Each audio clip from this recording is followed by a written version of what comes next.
ఈరోజు తెలంగాణ భవన్లో BRS MLA Harish Rao మాట్లాడుతూ కాంగ్రెస్ పాలన పడకేసిందని చెప్పేసి కొన్ని ఘాటు విమర్శలు చేశారు. దానిపైన మాట్లాడడానికి మనతో పాటు ఉన్నారు అధికార ప్రతినిధి భవానీ రెడ్డి గారు. చెప్పండి, ఈరోజు తెలంగాణ భవన్లో బీఆర్ఎస్ ఎమ్మెల్యే హరీష్ రావు మాట్లాడుతూ 7 నెలల కాంగ్రెస్ పాలన పడకేసింది, ఎక్కడ కూడా అభివృద్ధి కార్యక్రమాలు కానీ పట్టణ ప్రగతి ఎక్కడ సాధించట్లేదు అని చెప్పేసి వాళ్ళు చెప్తున్న పరిస్థితి కనబడుతుంది. అంతేకాకుండా గత బీఆర్ఎస్ హయాంలో ఇటు పల్లెలు పట్టణ ప్రగతి సాధించి దేశానికి ఆదర్శంగా నిలిస్తే ఈసారి కాంగ్రెస్ ప్రభుత్వం వచ్చిన తర్వాత పల్లెలు కన్నీరు పెడుతున్నాయని చెప్పేసి ఆరోపిస్తుంది. దీన్ని ఎలా చూడాలి? హరీష్ రావు మతి భ్రమించి ఇవాళ మాట్లాడుతూ ఉన్నారు ఆయన. సో ఆయన ఎక్కడ కూడా కళ్ళు తెరుచుకొని చూస్తే మంచిది. మొన్నట్లనే మాట్లాడిండు రుణమాఫీ మీద రాజీనామా చేస్తాను, ముందుగా రాజీనామా సిద్ధం చేసుకున్నాక మిగతా మాట్లాడితే మంచిగా ఉంటుంది. ఇవాళ పల్లెలలో అన్నిట్లలో మీరు స్కూల్స్ కూడా నిర్దాక్షిణ్యంగా స్కూల్స్ మూసేస్తే ఇలా కాంగ్రెస్ ప్రభుత్వం వచ్చినాక కొత్తగా స్కూల్స్ రీఓక్ చేసి మేము ఇవాళ రీఓపెన్ చేస్తున్నాం. మీరు మూతేసిన స్కూల్స్ అట్లానే లాస్ట్కి రైతులు పండించిన ప్రతి గింజను చివరి వరకు మేము బోనస్ ఇచ్చి కొన్నాము.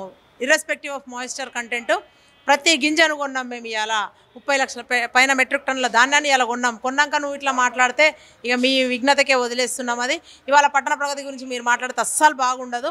మీరు చెప్పినవన్నీ కూడా 10 ఏళ్లలో ఏమీ చేయలేదు. ఇవాళ మేము వచ్చిన తర్వాత ఇవాళ ఎలివేటెడ్ కారిడార్స్ గురించి కానీ ఎక్కడ కానీ పర్మిషన్స్ తెచ్చింది మేము ఇవాళ. సో ఇవన్నీ కూడా మీకు కనిపిస్తలేవు హరీష్ రావు, కళ్ళు మూసుకపోయినాయనే చెప్తా ఉన్నాం మేము. ఇలా కవితను లిక్కర్ స్కామ్ నుంచి ఇడిపించే పరిస్థితి లేదు వాళ్ళకు. తర్వాత ఇవాళ విద్యుత్ దాని మీద కోర్టు కొట్టేసింది.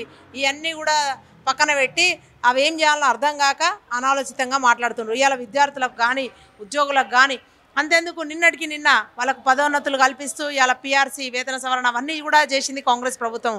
టీచర్లకు ముఖ్యంగా నిజంగా కూడా ఎప్పటి నుంచో 10 ఏళ్ల కాలంలో మీరు చేయలేని మేము చేసినాము. ఉద్యోగాలు 30,000 ఉద్యోగాలు ఇచ్చినాము ఆల్రెడీ. ఇవాళ నిరుద్యోగానికి యువతకు అన్నింటికీ అండగా ఉంది కాంగ్రెస్ ప్రభుత్వము. మేము జాబ్ క్యాలెండర్ రిలీజ్ చేసినాము. 30,000 పైన ఇచ్చినాం ఆల్రెడీ. 2 లక్షల ఉద్యోగాలు డిసెంబర్ వరకు ఇస్తామని చెప్పినాం. ఇంకా మన ఆయనకు పాలన ఎక్కడ పడికేసిందో ఆయనకే తెలియాలి. మేము ఇచ్చిన హామీలు 6 గ్యారంటీలు ఖచ్చితంగా నెరవేర్చామని చెప్పినాము. అన్నీ నెరవేర్చే దిశగానే ఉన్నాము. ఆల్రెడీ 500 సిలిండర్ ఇస్తూ ఉన్నాము, 200 యూనిట్ల వరకు కరెంట్ ఫ్రీ అన్నాము, అది ఇస్తూ ఉన్నాము. ఉచితంగా మహిళలు 60 కోట్ల పైన పైసలకు మహిళలందరూ కూడా ప్రయాణం చేసే ఉన్నారు. ఇప్పుడు కూడా మేము అన్నీ మాట్లాడుతూనే ఉన్నాము.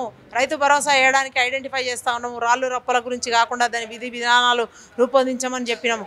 ఇంకా ఏం తక్కువైందో నాకు అర్థమైతలేదు హరీష్ రావు. పాలన చూసి నీకు కన్ను గుట్టి రాబోయే రోజుల్లో దుకాణం బంద్ అవుతుందని ఆయన మాట్లాడుతూ ఉన్నాడు. ఇప్పుడు వచ్చేది సీజనల్ వ్యాధులు వచ్చేటువంటి సందర్భం ఉంటుంది. ఇటు వర్షాకాలం ఉన్న నేపథ్యంలో ఎక్కడికక్కడ కూడా గ్రామాలు చూసినట్లయితే ఇక్కడ పట్టణాలు కావచ్చు గ్రామాలు కావచ్చు ఎక్కడికక్కడ పేరుకుపోయి పారిశుద్ధ్యం అనేది ఎక్కడ కూడా కనిపించట్లేదు. దీన్ని ఎవరు పట్టించుకోవట్లేదు అధికారులు అని చెప్పేసి వాళ్ళు చెప్తున్న ప్రశ్న.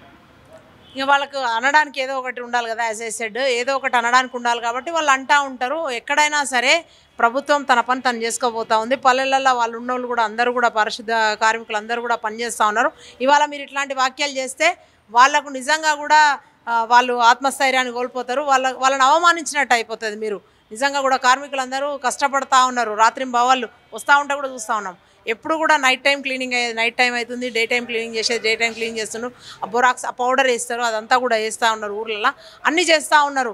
ఇవాళ మీరు కదా వర్షాకాలం వచ్చినప్పుడు మ్యాన్ హోల్లలో పడింది మీ హయాంలో కదా పిల్లలు. ఇవాళ దాని గురించి చక్కగా చర్యలు తీసుకోమని చెప్పి నిన్న బల్దీ అధికారులతో అందరితో కూడా సీఎం రేవంత్ రెడ్డి గారు విస్తృతంగా సమావేశం కూడా నిర్వహించిండ్రు. చాలా పెద్ద సమావేశం, చాలా సేపు కూర్చొని. సో ఇవన్నింటి మీద కూడా చాలా దాని మీద ఏమంటారు వీళ్ళు ఫైర్ సేఫ్టీ తర్వాత మనం డిజాస్టర్ మేనేజ్మెంట్ ఆ టీంని కూడా అందరినీ కూడా అలర్ట్ చేసిండ్రు గౌరవ ముఖ్యమంత్రి గారు నిన్న. వాళ్ళందరినీ కూడా అంటే అదేందో విపరీతం జరిగినప్పుడే కాకుండా వాళ్ళందరూ కూడా రెడీగా ఉండాలి తగు ఎక్విప్మెంట్తోని అని చెప్పేసి నిన్ననే అందరికీ కూడా ఆదేశాలు ఇవ్వడం జరిగింది.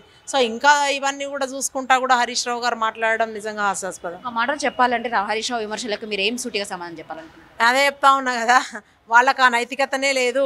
అదన్నీ జరిగింది వాళ్ళ దానిలోనే. వాళ్ళు ఏం చేయలేదు. 10 ఏళ్ల కాలంలో భూములు అమ్మిండ్రు, కాళేశ్వరంలో ఒక ప్రాజెక్టు పేరు మీద అప్పులు తెచ్చిండ్రు, అప్పులు కట్టలేదు. ఇవాళ వడ్డీలకు వాళ్ళు చేసిన అప్పులు కూడా మేము తీరుస్తూ ఉన్నాం. ఇవాళ ప్రభుత్వము కొత్తగా వచ్చిన కాంగ్రెస్ ప్రభుత్వం ఇవాళ గత ప్రభుత్వం చేసిన అప్పును మేము తీరుస్తూ ఉన్నాము. సో హరీష్ రావు మాటలను పెద్దగా మేము పరిగణలోకి తీసుకోవాల్సిన అవసరం కూడా లేదు. ఆయన కూడా వీళ్ళని తొందరగా రాజీనామా రెడీ చేసుకోమని చెప్తా ఉన్నాం. ఇది మొత్తానికి వాళ్ళు చేసినటువంటి అవినీతిని బట్టబయలు ఎక్కడ అవుతుందో అనే ఉద్దేశంతోనే లేనిపోని అన్నీ కూడా సృష్టిస్తున్నారని చెప్పేసి అధికార ప్రతినిధి భవానీ రెడ్డి చెప్తున్న పరిస్థితి కనబడుతుంది. కెమెరా పర్సన్ శ్రీకాంత్, భవితా న్యూస్ 360 హైదరాబాద్.